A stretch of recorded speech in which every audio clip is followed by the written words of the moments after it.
The conflict in Ukraine has caused a massive humanitarian disaster that affects millions of people. The accompanying economic shocks and their effect on global commodities, trade, and financial markets will have a significant influence on economic results and lives.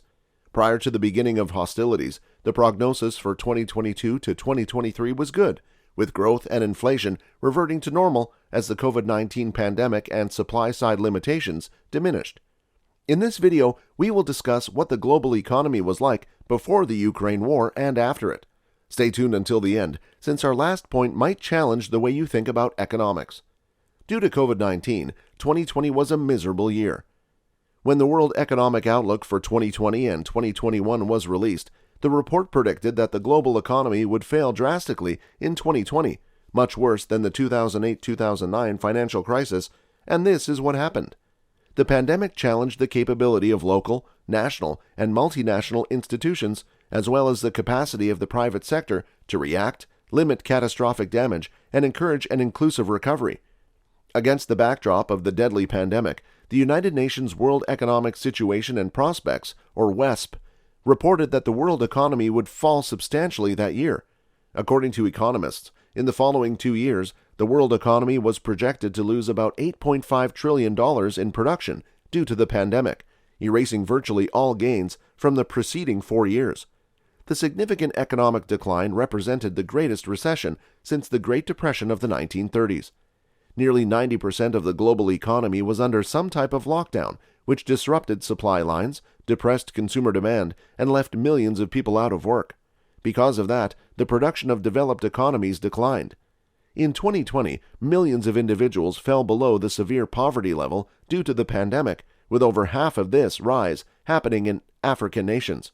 The pandemic, disproportionately affecting low-skilled, low-paying employment while having a smaller impact on higher-skilled ones, exacerbated economic disparity within and across nations.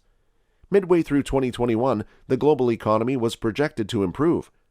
The outlook for global growth improved in 2021, led by a robust rebound in China and the United States. According to the World Economic Situation and Prospects mid-2021 report, after a steep decline of 3.6% in 2020, the global economy was anticipated to increase by 5.4% in 2021, a revision higher than the January UN predictions. China and the U.S., the two biggest economies, were on the road to recovery because of fast growth and sustained fiscal and monetary assistance measures. In contrast, the prospect for development in a number of nations in South Asia, Sub-Saharan Africa, Latin America, and the Caribbean remained shaky and unpredictable. The economic output of many nations was not expected to recover to pre-pandemic levels until 2022 or 2023. Despite the elevated risks posed by the pandemic and inflation, the year was concluded on a relatively upbeat tone, with the vast majority of poll respondents anticipating improved economic circumstances in 2022. In 2021, a year and a half after the commencement of the COVID-19 pandemic, the world economy was about to experience its most strong post-recession rebound in 8 decades, or so economists said. However, the comeback was anticipated to be unequal across nations, with large economies likely to have robust growth while many emerging economies lag behind. COVID-19 altered how individuals saw work. The pandemic ushered in a new normal, radically altering human connections, interdependence, commerce, and globalization, while driving digitization and automation. A significant increase in online economic activity was projected to destroy a large number of current employment while also generating new opportunities in the digital economy. Everything changed in 2022 when Putin proclaimed a special military operation to demilitarize and denazify Ukraine on the morning of February 24th, when the invasion began. Minutes afterwards, rockets and aircraft struck the whole of Ukraine, including the capital city of Kyiv, followed by a massive ground invasion. Global GDP had decreased since the Ukraine conflict. The invasion of Ukraine and the closure of key cities and ports in China as a result of the zero-COVID policy have produced a fresh set of negative shocks.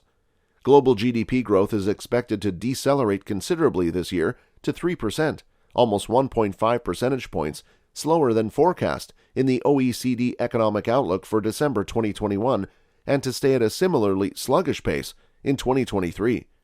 This is due in part to the severe recessions in Russia and Ukraine, but growth is predicted to be far less than anticipated in the majority of countries, notably in Europe, where a ban on oil and coal imports from Russia is included in 2023 estimates.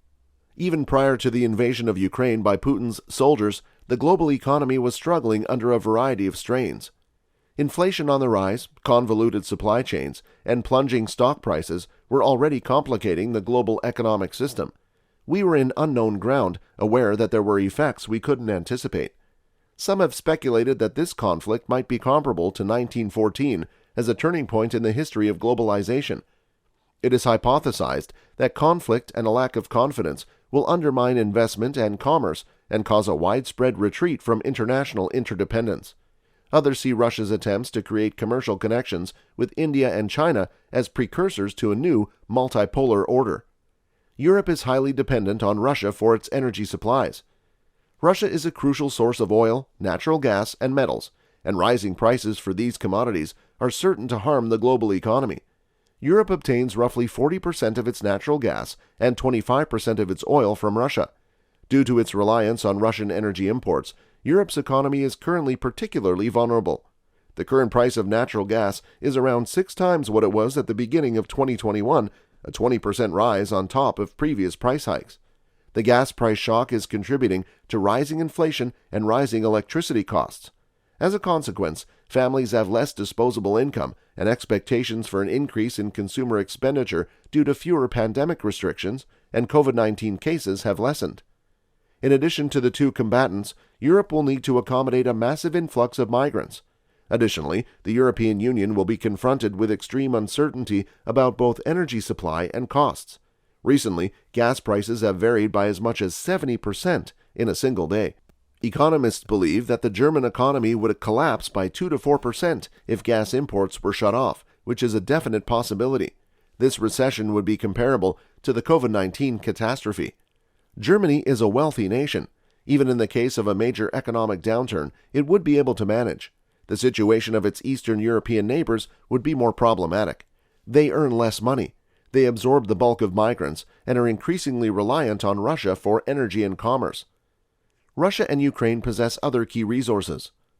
Russia and Ukraine contribute 13% of the world's titanium, which is used to manufacture passenger aircraft, and 30% of palladium, which is used in automobiles, cell phones, and dental fillings. Russia is also a large producer of nickel, which is used to make batteries for electric vehicles and steel.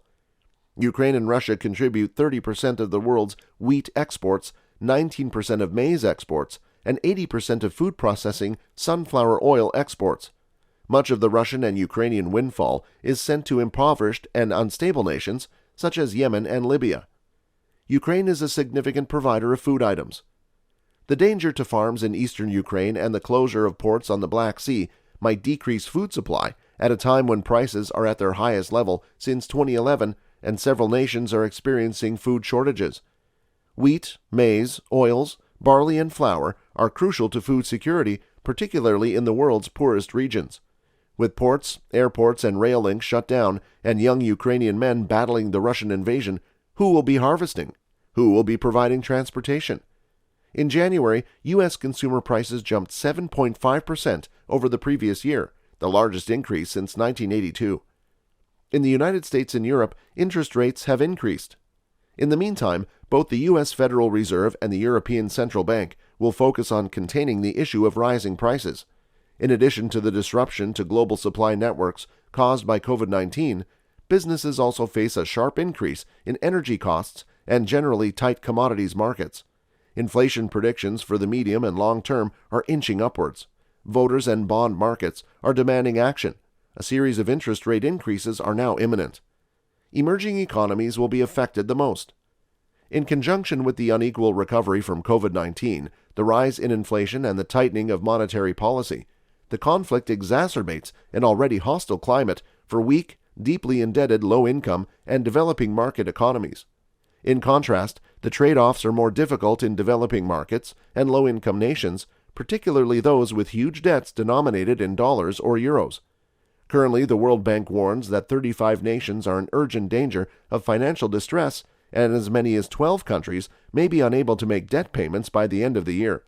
Belize, Grenada, Angola, Laos, and Gabon are on the UN Development Programme's list of nations at danger of urgent financial issues because they owe substantial amounts to private creditors. Currently, just 9% of the global population is in low-income nations. They represent a small portion of the global economy. However, they are home to a total of 700 million people, and their misery would send shockwaves across their territories. The great majority of the world's population resides in middle-income countries, and a few of these nations have also had difficulties. Argentina, Lebanon, Venezuela, Zambia, and Ecuador have all previously defaulted. In the meantime, Sri Lanka has passed the point of no return. There are rolling 13-hour power outages, riots, and now a statewide curfew has been declared. The Ukraine crisis is altering how people see energy. Europe is determined to end its reliance on Russian oil and gas imports.